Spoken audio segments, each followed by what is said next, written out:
Salve galera da Escola Cívica Militar Professor Antônio Ferreira de Amaneto, turmas da primeira série, turmas 1A, 1B, 1C e 1D, e também demais alunos que acompanham aqui os vídeos do canal. Aqui é o professor Feliciano gravando mais um vídeo para vocês de Física. Fala, moçada.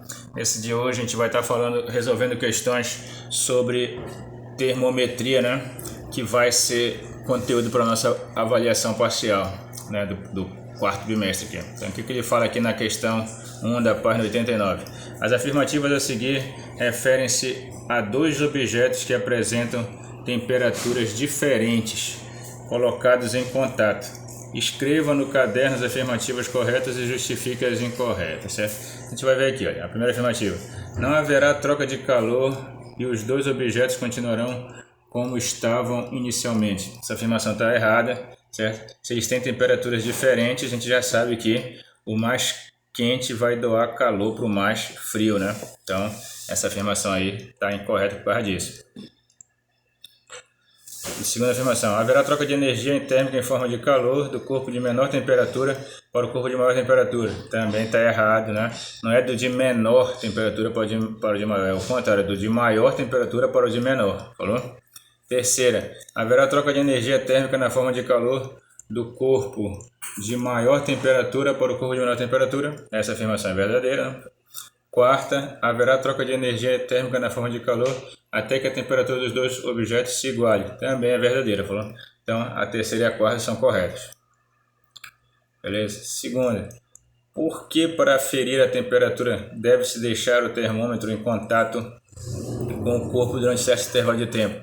Ora, isso deve acontecer para quê? Para que o corpo receba, aliás, para que o termômetro receba o calor do corpo, né? Até que os dois fiquem o quê? Em equilíbrio térmico. E aí, quando tu retira o termômetro vai estar com a mesma temperatura da pessoa, certo? E aí tu vai saber qual é a temperatura da pessoa. Falou? Vamos fazer aqui a terceira.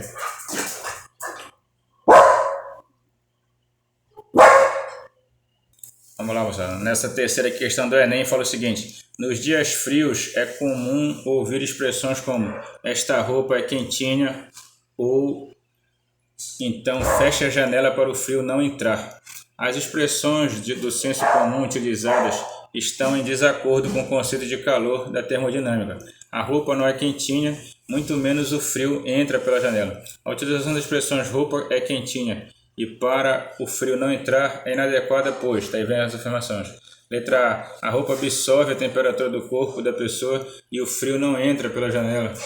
O calor é que sai por ela? Não, né? No caso a roupa não absorve e o frio não é uma grandeza, né, pessoal? Então a gente não leva em consideração. Letra B, a roupa não fornece calor por ser um isolante térmico e o frio não entra pela janela e é a temperatura da sala que sai por ela. Também não é essa situação também, né? A temperatura não se move ao calor, né? Letra C, roupa não é uma fonte de temperatura e o frio não pode entrar pela janela, pois o calor está contido na sala, logo o calor é que sai por ela. Também não, né, pessoal? Não é, o frio não existe como grandeza. O calor não pode ficar contido, né?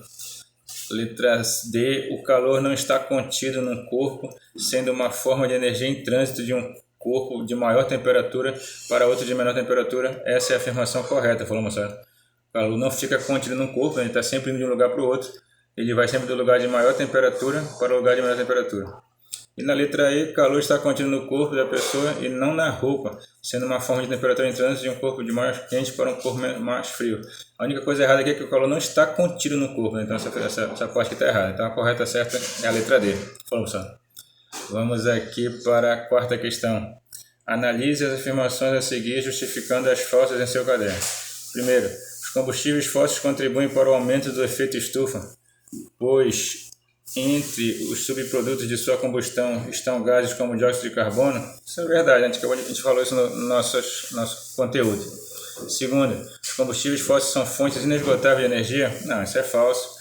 Toda fonte de energia ela tem um limite. Não. Terceira, a utilização dos combustíveis fósseis como fonte de energia se justifica pelo fato de sua combustão fornecer enorme quantidade de energia, não implicando danos ao meio ambiente? Não, ela implica em danos ao meio ambiente, certo?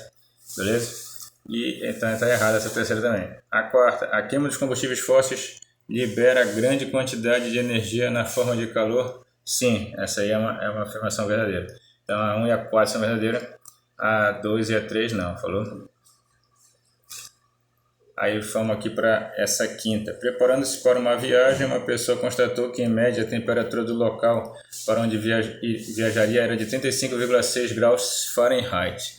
Essa pessoa deverá levar roupas leves ou casacos grossos? Por quê? Bem, 35,6 Fahrenheit, como 32 graus Fahrenheit equivale a 0 Celsius, 35,6 é um pouco acima de zero, né? Então, é uma temperatura fria. Logo, a pessoa vai precisar levar casacos, né? Em vez de roupas leves. Por quê? Porque 35,6 graus Fahrenheit equivale a uma temperatura baixa na escala Celsius. Beleza? A sexta. Um cientista mediu 313 kelvins para uma amostra experimental. A quantos graus essa temperatura equivale na escala Celsius? Bem, a gente tem que usar a conversão, né? Temperatura Kelvin sobre 5 é igual a temperatura Celsius menos 32, né? Desculpa lá, temperatura Kelvin menos 273, né? Sobre 5 é igual a temperatura Celsius menos 32. Opa, desculpa. Só colocar aqui a fórmula certa. Vamos lá, deixa eu ver aqui.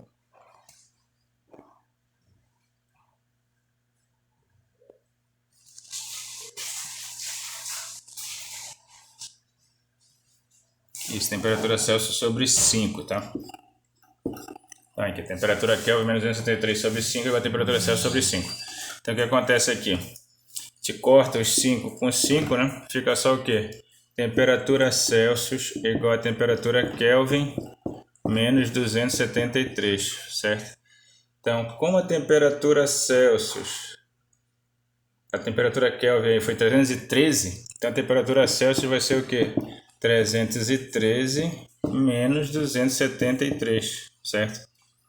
Aí fazendo as contas aí, né? 313 menos 273, aí 3 menos 3, 0, 1 não pode tirar 7 de 1, mas a gente empresta aqui, fica 11, menos 7, 4, né? Isso aí, e aí 40 graus Celsius, certo? Então essa temperatura de 313 kelvins equivale a 40 graus Celsius, beleza? Temperatura, usando essa fórmula, temperatura Kelvin menos 273 sobre 5 é igual a temperatura Celsius sobre 5, beleza? Vamos para a sétima questão, meus amigos. Na transmissão de um jogo de futebol americano pela televisão, a repórter anunciou que a temperatura local era de 59 graus Fahrenheit, né? Lá nos Estados Unidos usam a escala Fahrenheit. A quantos graus Celsius equivale esse valor? Então aí a gente tem que usar, né, a fórmula de conversão de Celsius para Fahrenheit, que diz o que, né? Que a temperatura Celsius sobre 5 é igual a temperatura Fahrenheit menos 32 sobre 9, falou? Como vai ficar? A temperatura Celsius sobre 5 é igual a temperatura Fahrenheit, que nesse caso equivale a 59 menos 32 sobre 9. Aí é só fazer as contas. Temperatura Celsius sobre 5 é igual a 59 menos 32, né? 9 menos 2, 7, né? E 5 menos 3, 2, 27 sobre 9. Aí o que eu posso fazer? Eu posso dividir o 27 por 9, né? A gente vai ter aqui o que, pessoal? Temperatura Celsius sobre 5 igual a 27 por 9, que dá 3, certo? Aí eu posso passar esse 5 que está dividindo para o outro lado multiplicando, que eu quero achar a temperatura Celsius. Então a temperatura Celsius vai ser igual a 3 vezes 5. A temperatura Celsius vai ser igual a 15 graus, o que? Celsius, né? Então, nesse dia lá a temperatura era de 15 graus na escala Celsius. 59 graus Fahrenheit, aí a mesma coisa que 15 graus na escala Celsius. E na oitava questão, por que a escala Kelvin é chamada de escala de temperatura absoluta? Então a gente já falou isso também no nosso conteúdo. A escala Kelvin é chamada de escala absoluta porque o zero da escala Kelvin equivale ao zero absoluto, que seria a temperatura mais fria que existe, que é correspondente a menos 273 graus Celsius. É uma temperatura muito fria, em que as partículas estariam totalmente o quê? Paradas, né? Totalmente imóveis. Falou? essa temperatura já foi alcançada só em laboratórios, já chegou a valores próximos a isso. Então fiquem com Deus aí, meus amigos, com essas atividades. Eu espero que vocês estejam preparados para a avaliação. Fiquem com Deus, só Jesus é o Senhor, e a gente se vê na sala de aula, na prova. Se cuidem aí, boa sorte. Valeu, moçada, um abraço.